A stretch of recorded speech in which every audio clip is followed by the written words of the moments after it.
تو اس سے اچھا مجھے لگتا ہے ہوتا کہ خدا جو ہے اگر پروفٹ صاحب کو اگر کوئی بیٹا دے دیتا تو وہ زیادہ اچھا ہوتا. اولاد میں کوئی بیٹا زندہ کیوں نہیں رہا؟ بیٹے تو ہوئے، 3 بیٹے جی ہوئے جی ہیں، لیکن زندہ نہیں رہے، اس سے کیا ہوتا؟ تو یہ بات بالکل صحیح ہے کہ آپ حضرت عائشہ رضی اللہ عنہا کے ذریعے اللہ تعالیٰ نے آدھے دین کی حفاظت فرمائی، لیکن ذرا تصور کیجئے کہ اگر آپ صلی اللہ علیہ وسلم کی ان زوجہ کی جگہ بیٹا ہی ہوتا، آپ کی اس بات کو مان لیتے ہیں، تو ایسا تو ہے نہیں کہ وہ بیٹا دن رات گھر میں ہی رہتا. تو حضرت زینب رضی اللہ عنہا سے نکاح کرنا یہ دین کا حصہ ہے، اگرچہ کلچر کے خلاف ہے، تو آپ صلی اللہ علیہ وسلم نے اس کلچر کو ڈسٹروائے کر دیا. اور حضرت عائشہ رضی اللہ عنہا سے نکاح کرنا کلچر کے مطابق تھا اور دین کا بھی حصہ ہے، تو آپ نے اس کلچر کو باقی رکھا. نہیں، یہ لکھا ہے کہ after marriage every day prophet visited my house twice a day. یہ جو مرتد ہوتے ہیں نا، انڈونیشیا کا ہو کہ ملیشیا کا ہو کہ انڈیا کا کہ پاکستان کا، ان میں ایک چیز کامن ہوتی ہے، یہ سارے دھوکے باز ہوتے ہیں، اس لیے کبھی بھی ان کے اوپر اعتماد نہ کیا جائے. اب دیکھیں، میں آپ کو حدیث عربی تو مجھے مل گئی، اب میں آپ کو انگلش پڑھ کے سنا رہا ہوں. جی جناب. جی سلام مفتی صاحب. السلام. جی مفتی صاحب، آج میں ٹائم چونکہ ہے ٹھیک ٹھاک تو تھوڑا میں زیادہ ٹائم لوں گا. ٹاپک ہے جو کافی بڑا ہے، لیکن میں چاہوں گا کہ میں کئی پارٹس میں پوچھ لوں اس پہ آپ سے کوشچن. پروفٹ صاحب کی جو میرجز کو لے کے ہے، میں نے آپ کے ویڈیوز دیکھے لیکن اس میں وہ سوال مجھے ملے نہیں. اچھا. تو میں نے کافی مہینوں سے اس پہ میں نے نوٹ ڈاؤن کیے ہوئے کوشچن. میں یہ نہیں کہوں گا یہ سارے کوشچن میرے ہیں، میں ایماندار رہوں گا یہاں پہ. جب میں ریسرچ کر رہا تھا تو کچھ نان مسلم کے بھی ہیں، سائٹ سے بھی ہیں، لیکن آدھے کوشچن میرے خود کے ہیں. جی. تو میں کوشچن پہلے حضرت عائشہ کی شادی کے حوالے سے کرنا چاہوں گا. اور جی. یہ کوشچن ہے، یہاں پہ میں کوئی بلاسفیمی وغیرہ کرنے نہیں آیا ہوں، تو یہ نہ سمجھا جائے. اگر کوئی ایسا لگتا ہے کسی کو تو میں پہلے سے معذرت بھی چاہوں گا کوشچن کے ریگارڈنگ. جی ہاں، بولیے.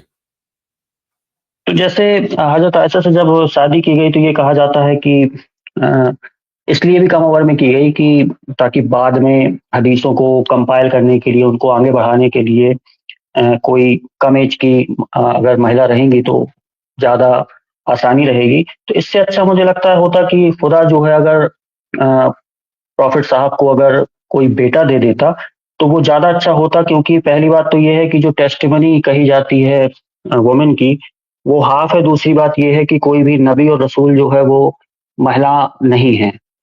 تو ایسا کیوں ہے؟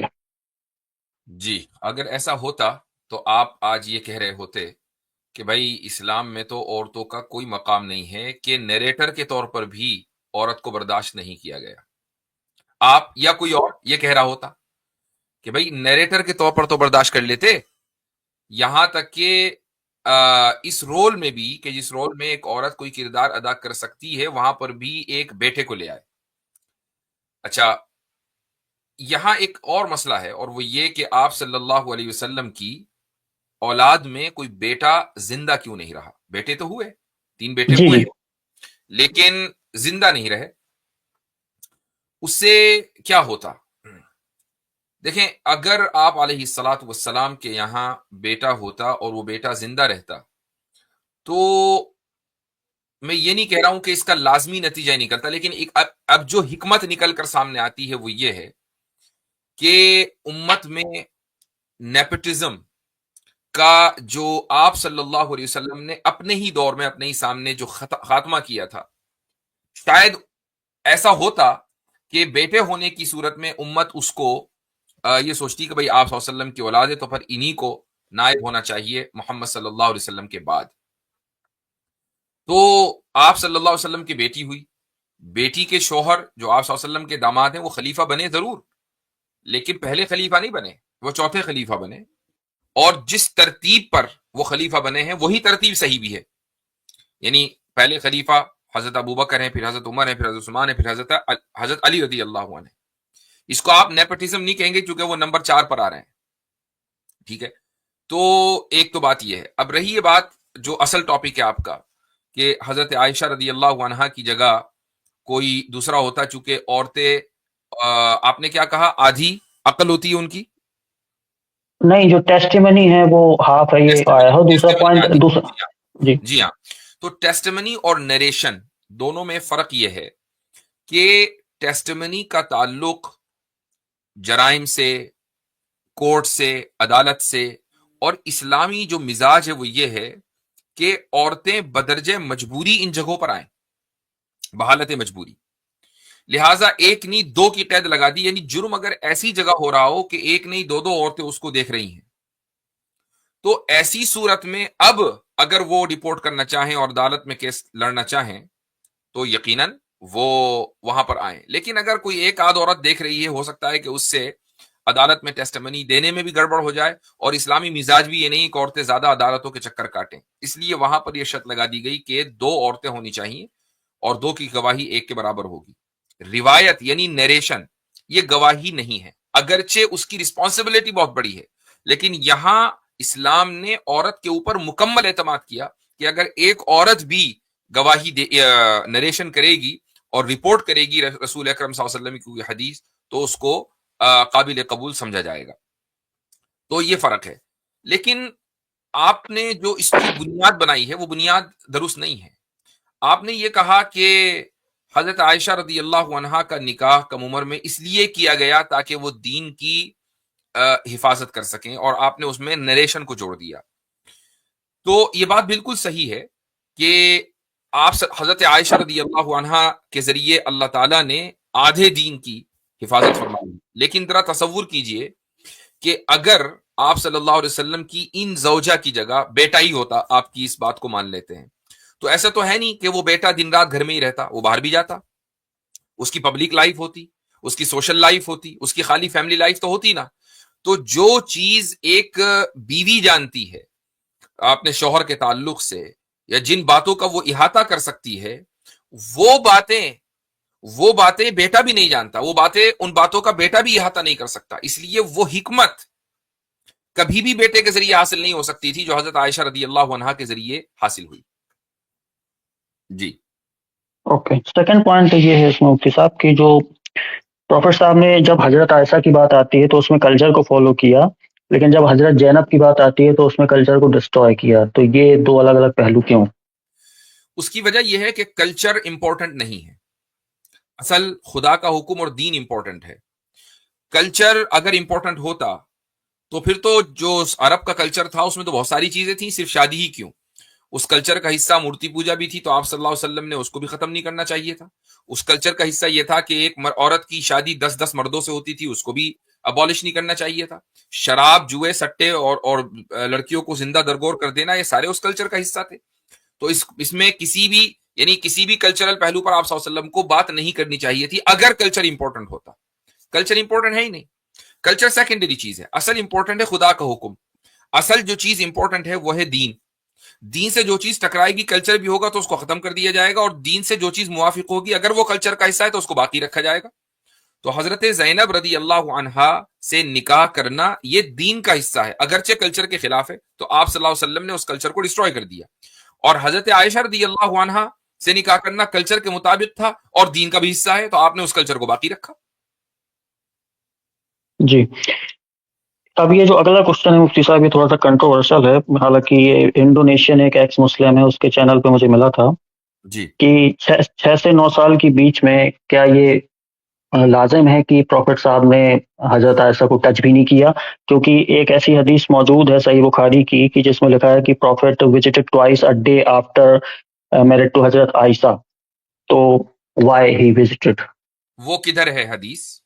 اور ایک تو یہ کہ پہلے وہ سامنے لائی جائے حدیث، اس کے بغیر صحیح بخاری ہاں 3905 آئی تھنک. اس طرح تو مشکل ہو جائے گا آئی تھنک لگا کے. نہیں یہی ہے 3905. بخاری 3905. اچھا، جب تک حدیث نکال رہے اتنی دیر میں عاصم بھائی کا استقبال کر لیتا ہوں. جی عاصم بھائی السلام علیکم. میسج کر دیا کرے عاصم بھائی آنے سے پہلے، جگہ بن جائے گی جلدی.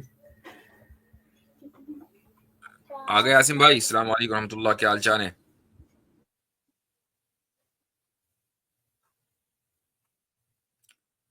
آواز نہیں آ رہی ہے عاصم بھائی کی، کیا مجھے ہی نہیں آ رہی ہے یا مجھے بھی نہیں آ رہی ہے؟ مجھے لگ عاصم رہا بھائی تھا کی آواز نہیں آ رہی ہے، شاید ان کی طرف انٹرنیٹ پرابلم ہو. میں اچھا یہ مسلمان بھائیوں سے پھر سے درخواست کر رہا ہوں، ابھی رک جائیں تھوڑا دیر، بعد میں جوائن کر لیجیے گا 1.5-2 گھنٹے بعد۔ یہ ابن دغینہ والی روایت ہے، بہت طویل، بہت لمبی روایت ہے. اس میں کس جگہ ہے کہ شادی کے اگلے دن حضرت عائشہ سے ملنے کے لیے گئے؟ نہیں، یہ والی بات نہیں ہے. یہ لکھا ہے کہ after marriage every day prophet visited my house twice a day. نہیں، میں ٹھیک ہے، ایک منٹ، پہلے تو یہ ثابت ہو جائے کہ ایسا اس میں لکھا ہوا ہے، اور اگر ایسا ہے بھی تو اس سے یہ کہاں لازم آتا ہے کہ ٹوائس اے ڈے حضرت عائشہ رضی اللہ عنہا کے پاس جا رہے تھے.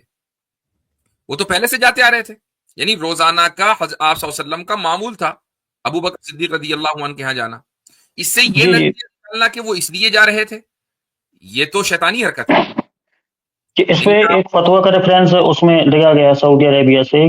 31409 سعودی عربیہ کے کسی مفتی کا فتویٰ ہے کہ ایک مفقاتہ کوئی ورڈ ہوتا ہے تھائنگ کر کے، اس پہ کیا ورڈ ہوتا ہے؟ Penetrating through the thighs.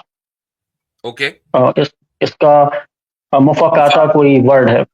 Okay, اس پہ کئی فتوے دیے گئے ہیں، اور یہ کہا گیا ہے کہ پرمیسیبل ہے کہ اگر مائنر ہے گرل، اس کی مینسٹریشن وہ ایک الگ مسئلہ ہے. اصل بات یہ کہ کیا رسول اللہ صلی اللہ علیہ وسلم کے واقعے میں ایسا ہوا یا نہیں ہوا، پوائنٹ یہ ہے. وہ اس نے سعودی عرب سے کیا فتویٰ نکلا وہ ایک الگ ایشو ہے. یہ اصل ہماری بات یہ چل رہی ہے کہ کیا ایسا ہوا، اور مجھے اس حدیث میں ابھی تک وہ بات نہیں مل رہی ہے. ہو سکتا ہے کہ ہو، لیکن مجھے نہیں مل رہی ہے کیونکہ بہت لمبی حدیث ہے. تو یہ جو اس نے نکالی ہے بات نا، یہ اس لیے کہ حضرت عائشہ رضی اللہ عنہا سے نکاح تو ہو گیا تھا اور اس کے بعد ہجرت ہوئی ہے، اور آپ صلی اللہ علیہ وسلم ہجرت سے پہلے روزانہ ہی کی بنیاد پر حضرت ابوبکر صدیق رضی اللہ عنہ کے ہاں جاتے تھے. لیکن یہ جانا تو حضرت عائشہ سے نکاح سے بھی پہلے تھا. ہاں یہ رہا، تو یہ آ گیا. قالت لم عاقل ابوی قط الا وهما يدينان الدين ولم يمر علينا. دیکھیں کتنا بڑا یہ، دیکھیں مسٹر ایکس، یہ جو مرتد ہوتے ہیں نا، انڈونیشیا کا ہو کہ ملیشیا کا ہو کہ انڈیا کا کہ پاکستان کا، ان میں ایک چیز کامن ہوتی ہے، یہ سارے دھوکے باز ہوتے ہیں. اس لیے کبھی بھی ان کے اوپر اعتماد نہ کیا جائے. اب دیکھیں میں آپ کو حدیث عربی تو مجھے مل گئی، اب میں آپ کو انگلش پڑھ کے سنا رہا ہوں. جی اچھا جی. The wife of the Prophet صلی اللہ علیہ وسلم says, I never remembered my parents believing in any religion other than the true religion. ٹھیک ہے، یعنی میں نے جب ہوش سنبھالا تو وہ مسلمان تھے، کسی دوسرے ریلیجن میں وہ بلیو نہیں کرتے تھے میرے ہوش سنبھالنے کے بعد. پہلے وہ الگ بات ہے، رائٹ؟ یہ تو بات واضح ہے. اوکے اوکے، اب آگے کہہ رہی and I don't remember a single day passing without اور being visited by Allah's messenger in the morning and in the evening. کہ مجھے یہ بھی یاد نہیں ہے کہ کوئی دن گزرا ہو اور آپ صلی اللہ علیہ وسلم ہمارے گھر تشریف نہ لائے ہوں صبح اور شام. گویا کہ یہ پریکٹس تو شروع سے چلی آ رہی ہے. یہ کیا بات ہوئی کہ شادی کے اگلے دن ایسا ہوا؟ حضرت عائشہ حدیث کی شروعات ہی ایسے کر رہی ہیں کہ اپنے گھرانے کا تعلق رسول اکرم صلی اللہ علیہ وسلم سے کیا ہے شروع سے، وہ بتا رہی ہیں. اس میں یہ کہا لکھا شادی کے بعد آ گئے تھے اگلے دن سے. اوکے، اس لیے میں آپ سے کلیئر کرنے آیا تھا کہ وہ والی لائن بس اس میں تھی. تو یہ اصل میں یہ دھوکہ دھڑی جو ہے نا، یہ بہت غلط چیز ہے، اور اس کی وجہ ہے میرے بھائی، اس کی وجہ یہ ہے کہ آپ کوئی سوال آپ کے ذہن میں آتا ہے، آپ لے کر آ جاتے ہیں، ٹھیک ہے، بہت اچھی بات ہے. لیکن جو اسلامو فوبز ہیں ان کے پاس دراصل اعتراضات ختم ہو چکے. بھائی لے دے کر کیا ہے؟ وہی حضرت عائشہ کی میرج، وہی حضرت زینب سے میرج، وہی حضرت صفیہ سے میرج. میں کہتا ہوں ساری لسٹ نکال دو، 50-60 اعتراضات ہوں گے، اور کیا ہوں گے اس سے زیادہ. ٹھیک ہے، وہی گھوم پھر کے آتے رہتے ہیں. آپ اتنے سال سے یہ ویڈیوز دیکھ رہے ہیں، مجھے یقین ہے کہ وہ جو آبجیکشنز ہیں وہ سارے کے سارے آپ کو حفظ ہو گئے ہوں گے. ٹھیک ہے، کوئی آدمی 2 سے 3 مہینے بھی دیکھ لے، سارے آبجیکشنز اس کو پتہ چل جاتے ہیں. 60-70 سے زیادہ، بہت مان لیا 100 سے زیادہ نہیں ہے اعتراضات. اب ایک مرتد کو، اسلامو فوب کو ریلیونٹ رہنے کے لیے نیا مال چاہیے، نیا مسالہ. وہ کیا کرے گا؟ وہ اس طریقے کی حدیثیں ڈھونڈے گا, اس میں اپنے الفاظ ڈالے گا, کہے گا بھائی مجھے اعتراض ایک نیا مل گیا, میں نے ریسرچ کی ہے. ورنہ جتنے بھی اعتراضات گزشتہ 3-4 سال تو ہمیں ہو گئے اس موضوع کے اوپر کام کرتے ہوئے ایکٹیولی, تو ہم نے دیکھا کہ جو اعتراضات اور آبجیکشنز ان اسلاموفوبز اور مرتدوں کی طرف سے آتے ہیں یہ ان کے اپنے نہیں ہیں, بلکہ یہ بھی اورینٹلسٹ کے ہیں جو گزشتہ 200 سال پہلے سے انہوں نے اٹھانے شروع کیے ہیں, اور جن کا جواب تحریری شکل میں یعنی لکھ کر ہمارے اسکالرز نے کئی مرتبہ دیا ہے. لیکن اب چونکہ سوشل میڈیا کا زمانہ ہے تو وہی آبجیکشن اب سوشل میڈیا پہ آنے لگے, اب ہم سوشل میڈیا کے ذریعے جواب دے رہے ہیں. نیا کچھ نہیں ہے, نیا میٹیریل کچھ نہیں ہے, جو نیا میٹیریل لے کر آ رہا ہے اس نے دھوکہ دھڑی کی ہے, یہ طے ہے. جی اس لیے مفتی صاحب میں آپ سے پوچھنے آتا ہوں کہ قرآن میں ایک آیت ہے کہ جب بھی آپ کو کوئی انفارمیشن ملے تو جو اس چھیتر کے ماہرین ہیں ان سے جا کے کنفرم ضرور کریں. ہاں بالکل ٹھیک ہے. ایک اور حدیث ہے مفتی صاحب, ماجہ کی حدیث ہے 6-8. حضرت عائشہ said when one of us menstruated, the Prophet ordered her to gird herself with a cloth, then he had intercourse with her. ایک منٹ, ابن ماجہ کی کیا حدیث ہے؟ 6-8. 6-8. انسائکلوپیڈیا اسلام. اوکے, اسی وسو وقال اغسلی, اچھا اس میں تو وہ بات نہیں ہے 6-8 میں. 6-8 انسائکلوپیڈیا اسلام, ابن ماجہ ہے نا؟ سنن ابن ماجہ حدیث نمبر 6-8. ہاں تو اس میں تو وہ حدیث نہیں ہے, sunna.com میں دیکھ رہا ہوں میں. یہ شاید نمبر اس میں نہیں ہوگا, انسائکلوپیڈیا اسلام اگر آپ ڈالیں گے تو آ جائے گا. اچھا کیا ہے ترجمہ, دوبارہ بولیں. حضرت عائشہ said when one of us menstruated, the Prophet ordered her to gird herself with a cloth, then he had intercourse with her. نہیں, اچھا وہ میں سمجھ گیا کون سی روایت کی آپ بات کر رہے ہیں. میں اس کی عربی بھی نکال لیتا ہوں. اس کا میرا کوشچن کر لوں میں پورا, کہ جب پروفٹ صاحب کی 11 وائف تھی تو کیا ضرورت پڑی کہ جو وائف مینسس سے ہے ان سے ہی اس دوران گرڈ کر کے بھی میں. جی اچھا دیکھیں جی. اچھا اس میں وہ جو روایت ہے آپ نے پڑھی ہے نا, اس کا اگلا جملہ پڑھیں. نہیں, میرے پاس اتنا ہی ہے جو میں نے سائٹ سے نکالا تھا, تو اس میں یہی چیز پوری نہیں ہے. ہاں, یہ جو آدھی باتیں ہیں نا ان سے ساری گڑبڑ ہو جاتی ہے. اب دیکھیں میں آپ کو حدیث کا ترجمہ سنا رہا ہوں. حدیث کا ترجمہ ہے کہ if one of us was menstruating, the messenger of Allah would tell her to tie her waist wrapper around herself if the bleeding was heavy. Then he would embrace her. And who among you, اب یہ ہے اصل جملہ. ایک تو یہ کہ embrace her, intercourse کی بات نہیں ہو رہی ہے, embracing کی بات ہو رہی ہے, ٹھیک ہے. ایک آگے ہے, حضرت عائشہ کہتی ہیں who among you can control his desire as the messenger of Allah used to control his desire. کیا مطلب ہے؟ یہ مطلب جیسے پروفٹ صاحب اپنی ڈیزائر کو کنٹرول کر سکتے تھے ویسے اور کوئی نہیں کر سکتا. ہاں, لیکن یہ بات کیوں کہی جا رہی ہے اس موقع پر؟ کہ انہوں نے انٹرکورس کو کنٹرول کیا. انٹرکورس نہیں کیا, انٹرکورس کرنا ہی تو حرام ہے نا. اچھا, اب آپ یہ کہہ رہے ہیں کہ یہ کام بھی کسی دوسری وائف کے ساتھ کر سکتے تھے, اس لیے کہ اگر ایسا ہوتا تو پھر تو آپ یہ کہہ رہے ہیں نا کہ جس وائف کا جو دن ہے اور اس کی ان وائف کی کا یعنی دینی اعتبار سے آپ صلی اللہ علیہ وسلم کے لیے تھا کہ وہ اس وائف کے ساتھ رہیں, تو محض اس لیے کہ وہ اس پیریڈ میں ہے, منتھلی سائیکل میں ہے, ان کو چھوڑ کر وہ کہیں اور چلے جائیں تو یہ تو ان کی حق تلفی ہو جائے گی. اچھا, ٹائم فکس رہتا تھا ساتھ رہنے کا. All right done, okay. پھر ایک اور حدیث ہے مفتی صاحب, پھر میں باقی اگلے کچھ بندوں کو بھی دے دے بھائی موقع. بس ایک لاسٹ ہے, لاسٹ ہے کہ جب حضرت ماریہ والا, اور بندوں کو چاہیے. Okay no problem.